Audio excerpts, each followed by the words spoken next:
देखिए, लालू जी के समय में आप लोग सब जानते हैं, जंगल राज बोलते हैं सबको। वो समय महिला सुरक्षित नहीं थी, इस बात को हम भी मानते हैं। नीतीश जी के राज में इतना हम लोग को मिला है, जो हम लोग महिला आगे बाहर निकल रहे हैं और हमें ऐसी कोई टेंशन नहीं हो रही है। देखिए, हसनपुर विधानसभा में कुछ भी विकास नहीं हुआ इन 5 सालों में। हमारे तेज प्रताप जी है, यहाँ से चुनाव लड़े हसनपुर विधानसभा से, और हम लोग ये सोच के उनको वोट किए थे, और सब जनता तो मंत्री के बेटे हैं तो यहाँ का विकास होगा हसनपुर विधानसभा का, लेकिन ऐसा कुछ हुआ नहीं। वो आए, चुनाव जीत के गए, उसके बाद यहाँ दोबारा देखने को नहीं आए। वो 3 साल से घर घर गांव-गांव घूम रहे हैं, तब उनको ये लगा जो बिहार में इतना गरीबी क्यों है। विपक्ष की पार्टी है, उल्टा बात बोल रहे हैं, जो चुनाव में ये समय बोल रहा है। अब आपके पास सबूत आएगा तभी ना किसी पे आरोप लगाइएगा। नीतीश कुमार जी बीमार है, उनको ये नहीं समझ में आ रहा कब क्या करे। आप देखिए, जब लाइव न्यूज, मैं आपके साथ ब्रजमोहन गौतम। आज हमारी मौजूदगी हसनपुर विधानसभा में है। जन स्वराज पार्टी के भावी प्रत्याशी माननीय इंदु गुप्ता जी हैं।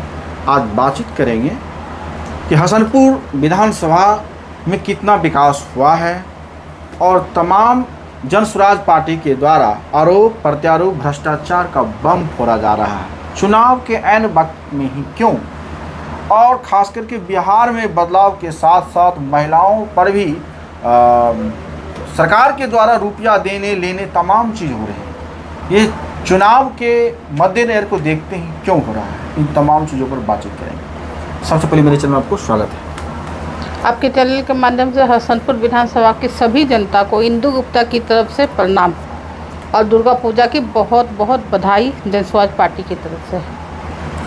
आज बहुत बड़ी हर्षोल्लास के साथ खुशी ये हो रहा है कि अभी जो पर्व त्यौहार का दिन चल रहा है, और इसी दौरान खास करके हसनपुर की जनता और आपसे रूबरू होने का मौका मिला है।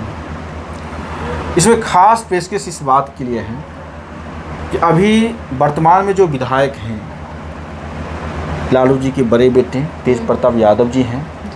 क्या लग रहा है कि हसनपुर की जनता को उनके द्वारा क्या विकास देखने को मिला है, और बीच बीच में मंत्री भी बनते रहे हैं, तो उनके कार्यकाल मंत्री जब बने तो उन मंत्री से क्या लाभ मिला हसनपुर की जनता को, उन तमाम बिंदुओं पर प्रकाश करें, बताइए। देखिए, हसनपुर विधानसभा में कुछ भी विकास नहीं हुआ इन 5 सालों में। जो हमारे तेज प्रताप जी है, यहाँ से चुनाव लड़े हसनपुर विधानसभा से, और हम लोग ये सोच के उनको वोट किए थे, और सब जनता किए, हम क्या पूरा जनता ही की, जो वो श्री लालू जी के बेटे हैं, तो मंत्री के बेटे हैं, तो यहाँ का विकास होगा हसनपुर विधानसभा का, लेकिन ऐसा कुछ हुआ नहीं। वो आए, चुनाव जीत के गए, उसके बाद यहाँ दोबारा देखने को नहीं आए। आप आए होंगे अभी, तो आप तो क्षेत्र से आए ना, तो आपको क्या विकास दिखा? आप जनता किसी से जाके पूछिए, सबको यही शिकायत है, जो एक बार वो जीत के चले गए, दोबारा मुड़ के देखने नहीं आए, तो विकास क्या होगा। अरे 5 साल जो विकास नहीं हुआ, उसका कारण ये हुआ जो हसनपुर विधानसभा बहुत ज़्यादा नीचे चले गया। अब इसको ठीक करने में बहुत ज़्यादा टाइम लग जाएगा। तो उनके मंत्री रहते हुए भी क्या फायदा मिला यहाँ? 17 महीना मंत्री थे उनके भाई, लेकिन अगर 17 महीना मंत्री थे तो यहाँ का विकास तो होना चाहिए था ना। अब जो हमारा लोकसभा है खगड़िया, अगर वही रोड वो बना देते तो कम से कम एक रोड तो अच्छा बनता, जो आने जाने में हम लोग को सुविधा होता। रोड रास्ता अगर अच्छा होता है तभी वहाँ पे आप कोई बिजनेस करिए या कुछ भी करिए, लेकिन आने जाने का रास्ता तो आपका सही होना चाहिए ना। तो खगड़िया से अगर रहता तो हमारा आने जाने का रास्ता सही होता, तो हमारा कोई भी यहाँ बिजनेस करेगा तो उनको बिजनेस के लिए क्या चाहिए? गाड़ी चाहिए, माल आएगी ट्रक से आएगी, तो उसके लिए रास्ता चाहिए ना सर। जब आपके पास रास्ता ही नहीं था, उनके मंत्री रहते हुए भी कोई फायदा नहीं मिला, कोई फायदा नहीं हुआ, कुछ भी विकास यहाँ पे नहीं हुआ। यहाँ बहुत ज्यादा मतलब नीचे हो गया हसनपुर विधानसभा। क्या बताए, क्या यहाँ परेशान। उनके नेतृत्व के कारण नीचे हो गए कि उससे पहले भी नीचे थे? देखिए, अभी ये जो 5 साल हुआ, ये बिल्कुल काम नहीं हुआ। इसके कारण बहुत नीचे गया ये। अभी खास करके चुनाव के महज 1 से 1.5 महीना बचा हुआ है। प्रशांत किशोर जी चुनाव के ऐन वक्त पर बम फोड़ रहे हैं भ्रष्टाचार का, चाहे वह अशोक चौधरी हो या दिलीप जायसवाल, संजय जायसवाल या सम्राट चौधरी हो या मंगल पांडे हो, तमाम लोगों पर। इससे 6 महीना साल भर पहले भी बम फोड़ा जा सकता था, लेकिन चुनाव के वक्त ही क्यों? देखिए, निशाना ठीक से लगना चाहिए। नहीं नहीं, ऐसी कोई बात नहीं है। जब वो 3 साल से घर घर गांव गांव घूम रहे हैं तब उनको ये लगा जो बिहार में इतना गरीबी क्यों है। अब हम सोचेंगे जो यहाँ पे मतलब गरीबी क्यों है, या छोटा सा मुद्दा लीजिए दुकान का, मतलब ये आगे क्यों नहीं बढ़ रहा, तब ना हम उसका छानबीन करते हैं जो क्या कारण है। तो वो छानबीन करने में समय लग गया। हाँ, छानबीन करने में टाइम लगा। अब कोई भी कागज है, मंत्री है, कोई मुख्यमंत्री है तो 2 मिनट में तो उसका कागज दे नहीं देगा। आप छोटा सा एक कागज आप जाइए खुद निकालने के लिए, मतलब सबूत जुटाने में इतना समय लग गया। हाँ, उनको सबूत इकट्ठा करने में टाइम लग गया। तो जब विपक्ष की पार्टी है उल्टा बात बोल रहे हैं, जो चुनाव में ये समय बोल रहा है। अब आपके पास सबूत आएगा तभी ना किसी पे आरोप लगाइएगा। अगर वो सही है तो उनको सामने आके मीडिया के सामने बोल देना है। तो क्या लगता है कि लालू जी की सरकार ज़्यादा भ्रष्टाचारी था कि नीतीश कुमार जी की सरकार अभी ज़्यादा भ्रष्टाचारी है? देखिए, लालू जी के समय में आप लोग सब जानते हैं, जंगल राज बोलते हैं सब कोई। वो समय महिला सुरक्षित नहीं थी, इस बात को हम भी मानते हैं। वो समय महिला शाम 5 से 6 बजता था तो हम लोग बाहर नहीं जा सकते थे। लेकिन नीतीश जी के राज में इतना हम लोग को मिला है जो हम लोग महिला आगे बाहर निकल रहे हैं और हमें ऐसी कोई टेंशन नहीं हो रही है। लेकिन अब धीरे धीरे नीतीश जी बीमार जब से होने लगे तब भ्रष्टाचार बढ़ने लग गया। तो अब नीतीश जी को भी मतलब क्या बोले, उनके राज भी बेकार हो गया। 15 साल हम लोग लालू जी को दिए, 20 साल नीतीश जी को दिए। तो अब यहाँ बदलाव चाहिए और मैं चाहती हूँ जो जनस्वराज पार्टी को एक बार लाइए। वो पढ़े लिखे हैं और समझदार है। सबसे बड़ी बात वो धरती से मतलब काम किए हैं। जो यहाँ बिहार में क्या कमी है नहीं है, शिक्षा रोजगार की बात करते हैं, पलायन बाहर ना हो वो बात करते हैं। नीतीश जी अक्सर भाषण में देते हैं, जब प्रधानमंत्री जी आते हैं तो सब जनता कहते हैं खड़ा हो जाओ, पैर पकड़ो, पैर लागो, मोदी जी को भगवान है। कभी जाते हैं तो महिला के शरीर पकड़ लेते हैं। तो ये क्या बिहार की जो जनता है वो प्रधानमंत्री के गुलाम हैं या जनता ही सर्वोपरि है? ये नीतीश कुमार जी क्या एहसास दिलाना चाहते हैं? नीतीश कुमार जी बीमार है, उनको ये नहीं समझ में आ रहा कब क्या करे। आप देखिए, जब जनगणना वो जब झंडा फहराया जाता है उस समय हम लोग चुपचाप साइलेंट होके खड़े होके उनका सम्मान करते हैं। उस समय आप कितने वीडियो में देखिएगा वो किसी से बात करे, किसी को धक्का मार रहे, कोई महिला जाता है उनको टच कर देते हैं। तो उनका मानसिक संतुलन ठीक नहीं है। तो उनके पे कुछ नहीं बोलना चाहिए, उनको कुर्सी छोड़ देना चाहिए। लेकिन नीतीश जी को इतना कुर्सी का मोह है कि वो पूरा बिहार को बर्बाद करने में लगे हुए हैं। अगर वो समझदार होते तो वो मतलब कुर्सी को रिजाइन दे देते। जब मेरी तबीयत ठीक नहीं रहती है, कोई अच्छा व्यक्ति आके बिहार को संभाले और ये कुर्सी पे बैठाएं। आपको क्या लगता है कि जितना बिहार में लालू जी ने महिलाओं के प्रति नहीं सोचे या सुरक्षित नहीं रख पाए, नीतीश कुमार जी महिलाओं को सुरक्षित भी रख रहे हैं और महिलाओं को 35% आरक्षण भी लागू कर दिए हैं। अब तो 10,000 रुपया दे रहे हैं कि मनपसंद बिजनेस कीजिए, अब फिर चुनाव के बाद फिर हम पैसा देंगे। सर, आपको क्या लग रहा है जो नीतीश जी बोल रहे हैं, बिहार के मुख्यमंत्री है, वो सही बात बोल रहे हैं? आप हाँ या ना में जवाब दीजिए। आप मुझे बोलिए तब उसका आंसर देंगे जो वो सही बोल रहे हैं गलत बोल रहे हैं। देखिए, कुछ मुद्दे पर तो हमको लगता सही बोले हैं, कुछ मुद्दे पर गलत लगा है। क्योंकि इसलिए कुछ मुद्दे जैसे उन्होंने वादे किए थे कि हम 94 लाख लोगों को जो बेरोजगार हैं उनको 2-2 लाख रुपया देंगे। बस अब हम उसका जवाब दे रहे हैं आपको। आप जो बोल रहे हैं 10,000 रुपये, उनको वोट चाहिए महिला का।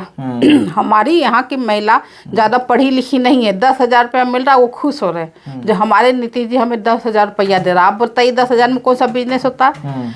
अभी इतना महंगाई में आप एक दुकान भी रेंट पे लोगे तो 5,000 रुपया कम से कम चाहिए कि नहीं? तो 5,000 में कौन सा पूंजी लगाएगा, आप दुकान करिएगा? उसका जवाब आप ही लोग से हम पूछते हैं।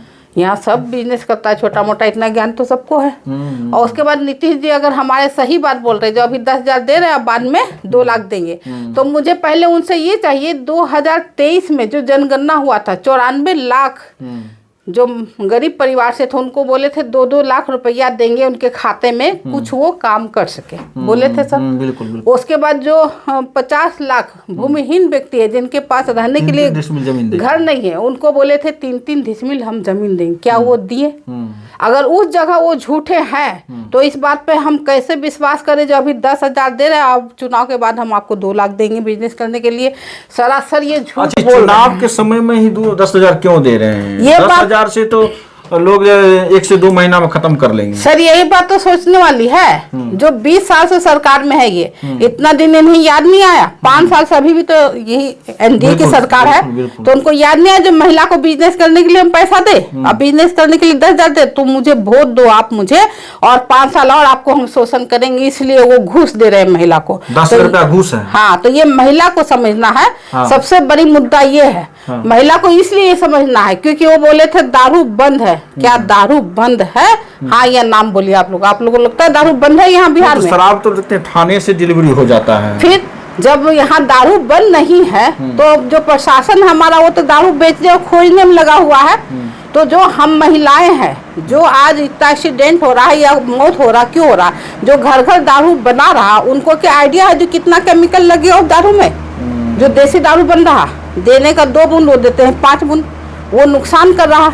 कल हम लोग बच्चे पैदा करते हैं, हमारे युवा बच्चे हैं, अभी कोई क्या करता है, सूखा नशा करता है, कोई जाके मतलब वो क्या बोलते हैं उसको। अच्छा, अक्सर नीतीश जी के बारे में ये बोला जाता है कि हाँ, नीतीश एक मिनट, सुलेशन पीता है। हाँ, और 1 सेकंड भैया, सुलेशन पीता है वो हम इसलिए बोल रहे हैं, जब गांधी मैदान में 17 तारीख को प्रशांत किशोर जी आए थे, इतना छोटा छोटा बच्चा 8 साल 9 साल का बच्चा मेरा सोल्यूशन पी रहा था।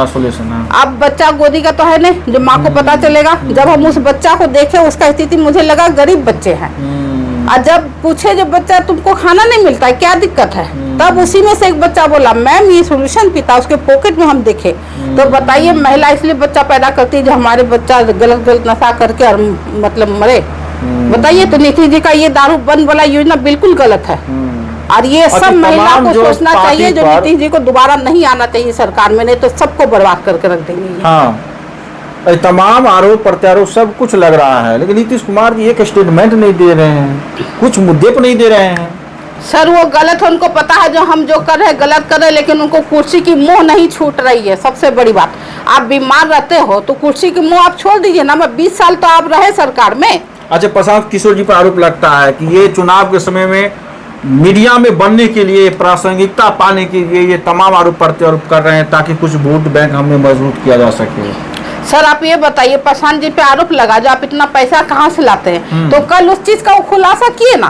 जो हमारे पास पैसा आता है, हम जीएसटी भरे, टैक्स भरे, सारा कुछ कर दिया। हाँ, आप जिसके ऊपर आरोप लगा है और इनसे पहले आरोप लगा, वो सामने आके क्यों नहीं सबूत दे रहे सर? बिल्कुल, उनको देना चाहिए। हाँ, जो मेरे पास ये जमीन नहीं था, हम यहाँ से पैसा है जमीन ले, यहाँ से किया, आरोप लगा रहे, कौन सा गलत किए? आपसे क्वेश्चन नहीं तो कुछ आंसर दीजिए और आप अपना फ्री हो जाइए। अगर हसनपुर की जनता अगर आपको चुनाव में आशीर्वाद देखकर अब विधानसभा भेजती है, तो हसनपुर की जनता के लिए क्या काम करना चाहेंगे आप? देखिए, हसनपुर विधानसभा की जनता को मैं यही हाथ जोड़कर प्रार्थना करूंगी, इस बार आप लोग बदलाव करिए, किसी के बात में नहीं आइए।